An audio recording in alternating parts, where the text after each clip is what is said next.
which provides, my Lord, that where the High Court, this honorable court, certifies that the matter raises a substantial question of law, the High Court will refer the matter to the Chief Justice to constitute a bench, an even bench, to hear the matter.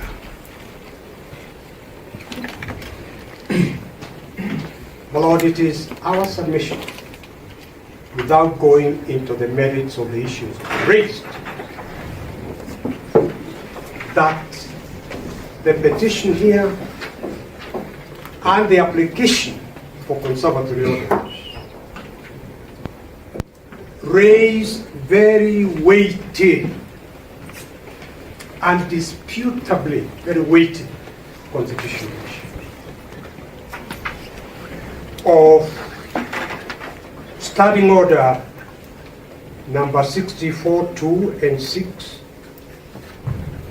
the Standing Orders of the National. 64 or 64?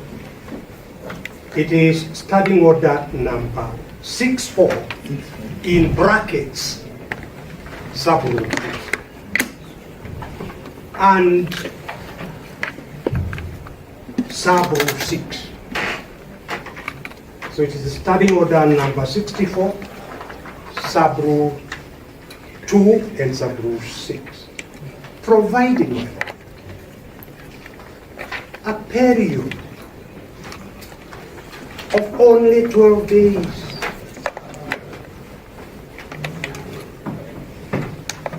to deal with and dispose of impeachment of the Deputy President of the Republic of Kenya. I should add, it's also the one that applies to impeachment of the President.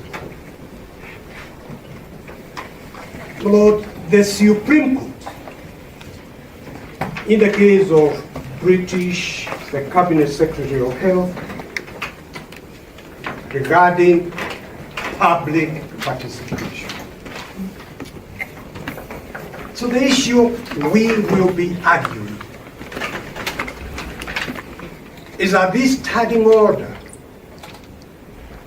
providing for that drastic time limit within which public participation in terms of the guidelines by the Supreme Court. I am deliberately not going into those guidelines at this stage, just pointing out. We will be saying that the 12 days limitation is in head-on collision with Article 50 of our Constitution. That grants every person the right to a fair trial by any court or tribunal or any other body. My Lord, it is in those the normal legislative processes undertaken by the Parliament.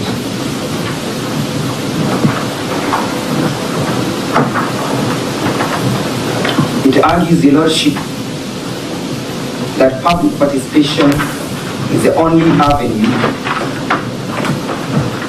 where the people can exercise their sovereignty under Article 1.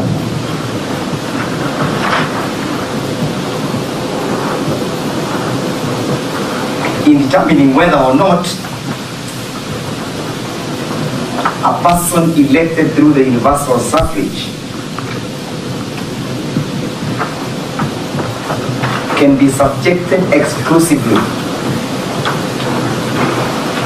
to the mercy of the National Assembly.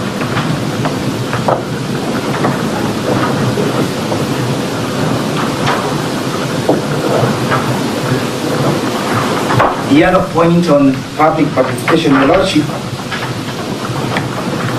that we are raising in our petition is that standing order number 64, 65, and 74. 65 and 74. 64 and 65 of the National Assembly and 74 of the Senate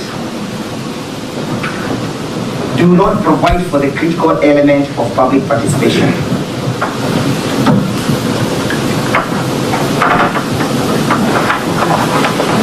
And as such, we are questioning the constitutionality of the same. The other issue that is novel, Your Lordship,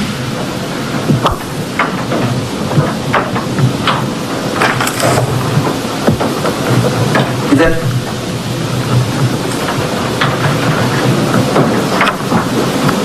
they say standing orders, they are not a substantive legislation, and the same has not been remedied by the fixed standing orders as to the threshold of the said public participation if it was to be undertaken.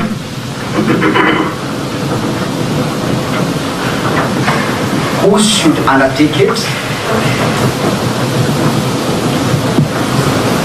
What are the means and mechanisms of evaluating and authenticating the participants?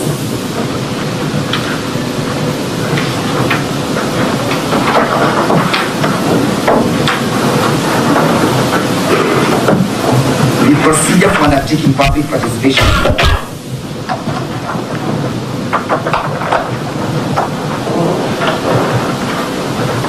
Whether Parliament, being an active participant in the process of impeachment, can impartially undertake the same.